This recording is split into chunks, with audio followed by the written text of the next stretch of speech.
conviction helps you such that even when there is an obstacle, when there is a challenge, right? Conviction is what will keep you working on your vision. You can.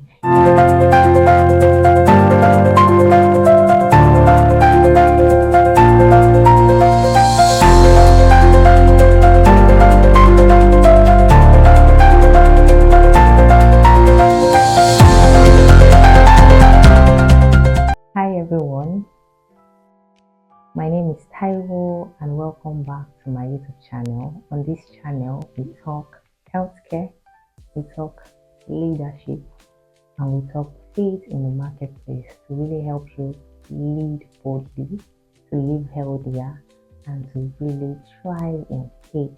And on today's episode, I am going to be having a conversation with you about what I believe every marketplace apostle out there, every marketplace believer should know about vision.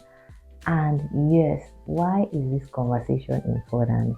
It is important because when you look at everybody in a generation that has really done, something substantial, that has really partnered with God to really, reform, their reform, their industries, their sectors, wherever it is that God, has called them, to create change in, right?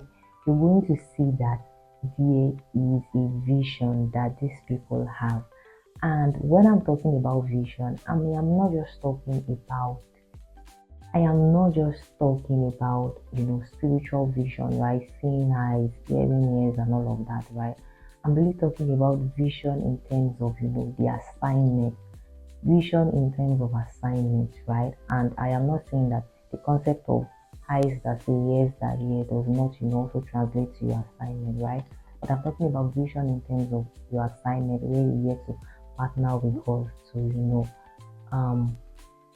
change the world basically. So if you haven't subscribed yet to this channel and you're watching this video, go right now and subscribe and turn on your notifications button so that whenever a new video drop on this channel, you are notified.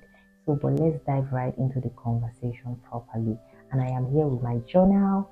So you would have to forgive me if you notice at times that I am looking down. I'm doing that because I've scribbled a few things down so that I'll be able to, capture my thoughts, around, everything I want to share with you.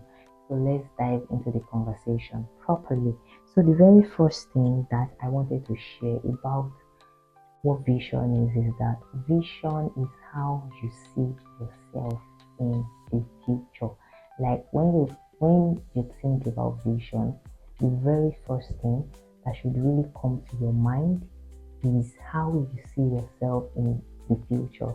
So if you've ever been in a place where you've been asked, questions like, where do you see yourself, in 5 years?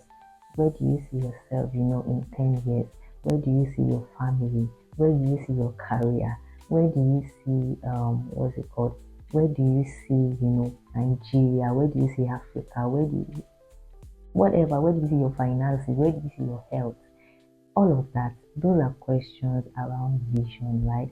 Vision is the future now. Vision is when you're a visionary, it is where you are able to travel to the future and see future possibilities.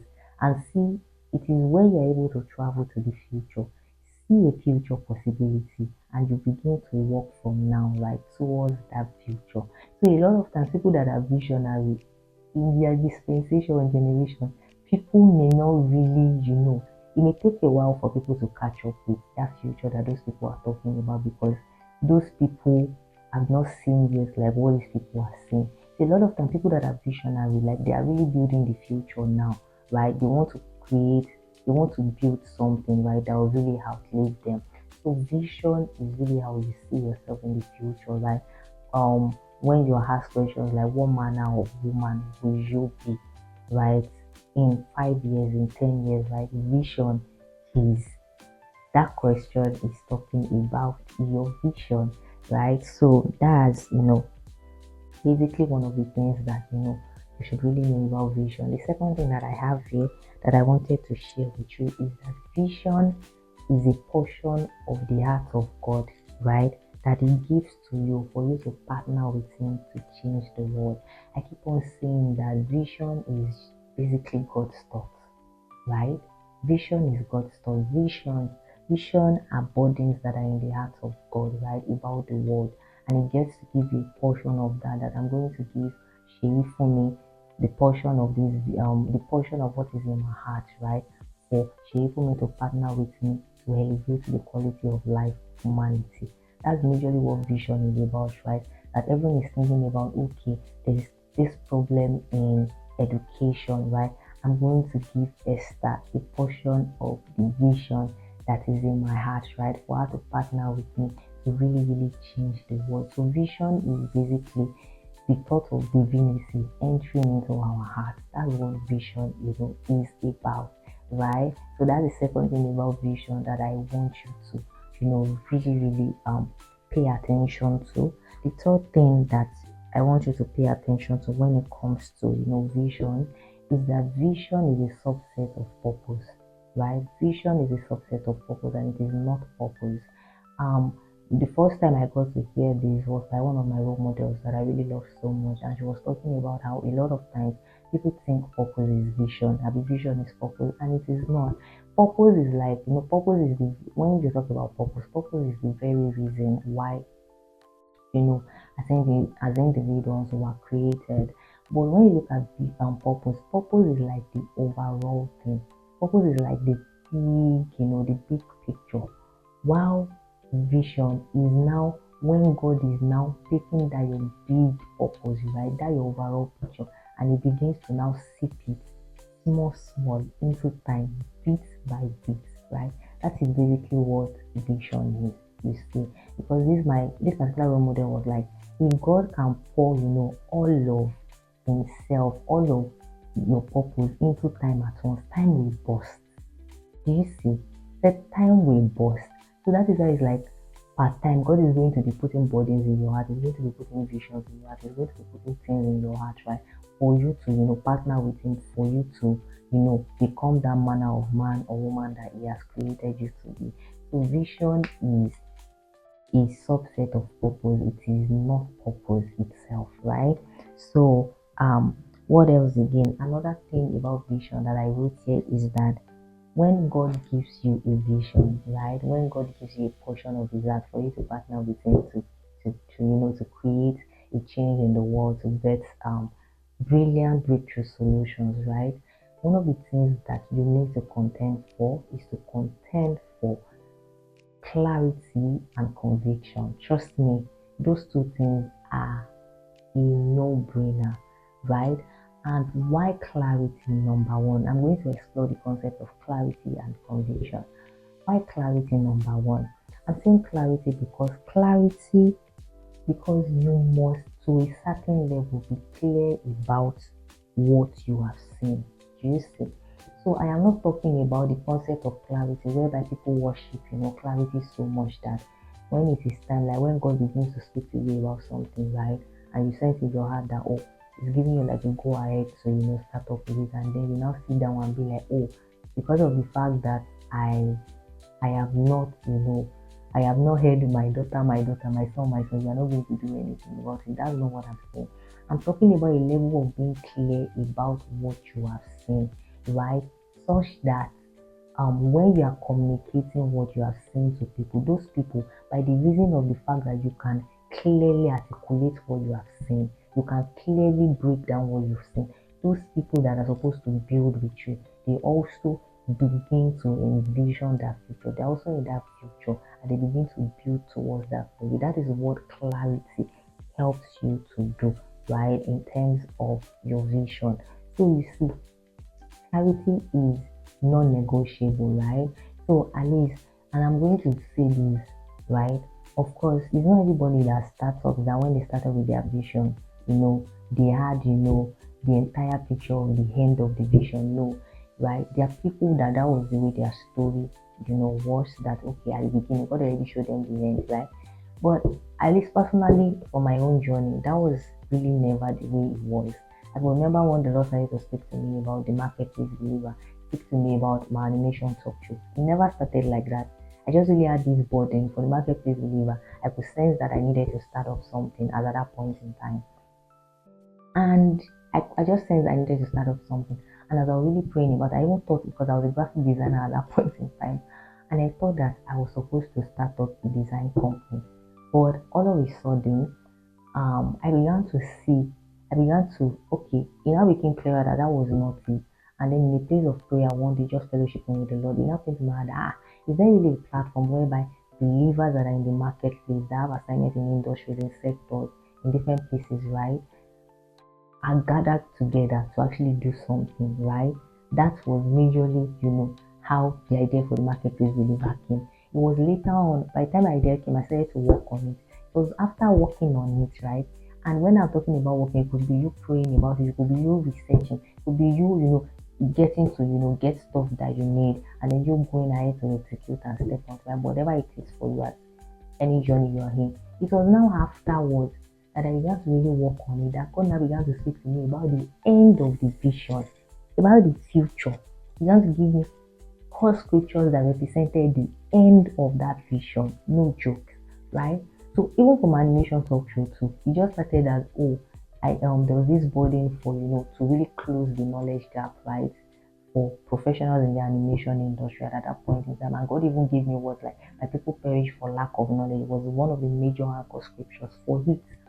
And and I could remember that was just the way it started. And it was later on that the Lord began to speak to me about the end of that vision. You see, so for everybody, you may not start out with like the end per se, but as you begin to execute, things become clearer. But there's a level of clarity, because as I then, even with the people that built a bit with me, right, I was able to just communicate what I could sense at that point in time clearly to them, right?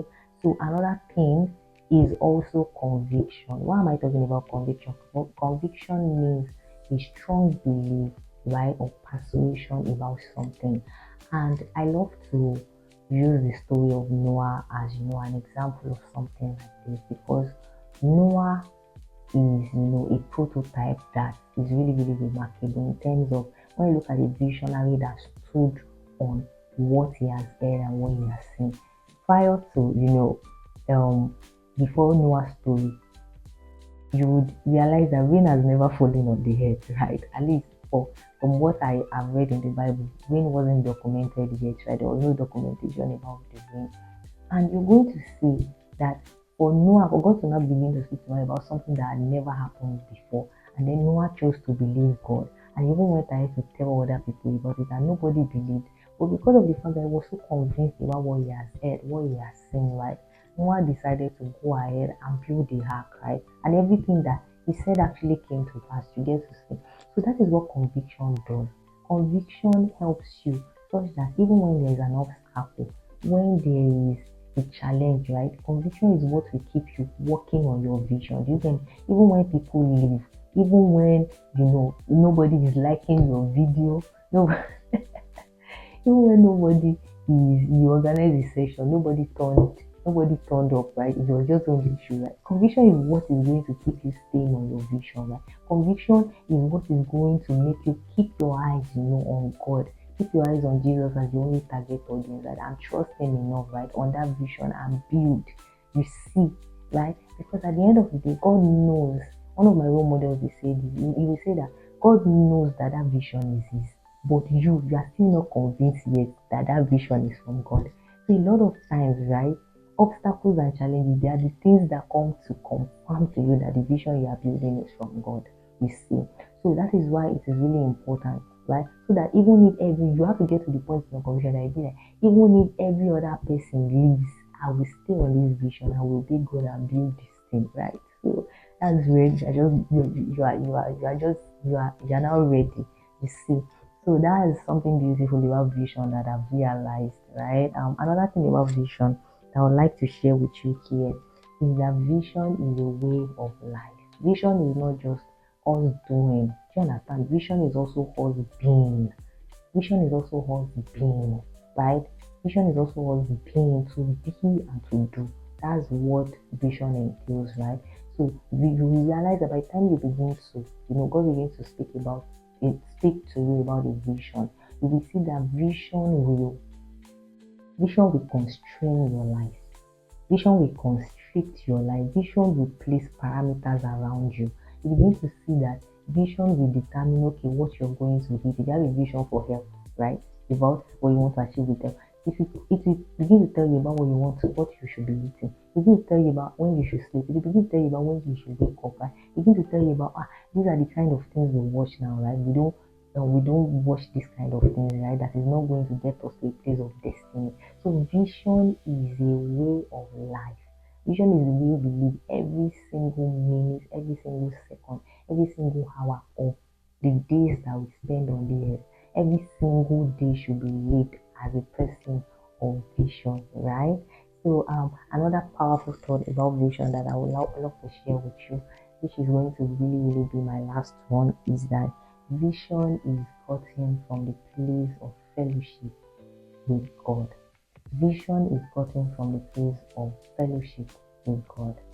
And you're going to get to see that a lot of times you have people that want to WORK with God, walk with God, and you don't want to you want to work for God, WORK for God, and you don't want to WOLK with God, right?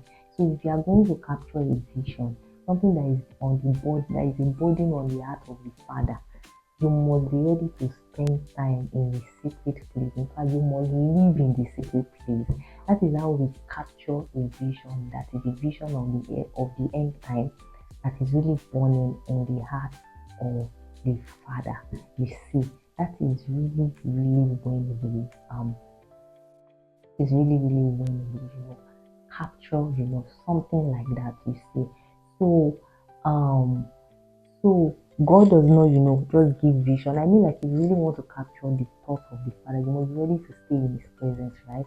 If you want to become somebody that your thoughts begins to become one, there's this oneness between you and the Father. That as bodies are entering into the closet, right? You become a carrier of His body, right? Then you must be a person of fellowship. If you look at the book of one of the scriptures I really love the most about the concept of vision is Habakkuk chapter 1 and 2. And when you go to chapter 2, you're going to see that one of the things that was highlighted by the writer, of the book of Habakkuk was how he said in chapter 2, verse 1, he said, I will stand on my watchtower, right? And I will watch and see what he will say to me. How we watch and see is in the secret place. Oh.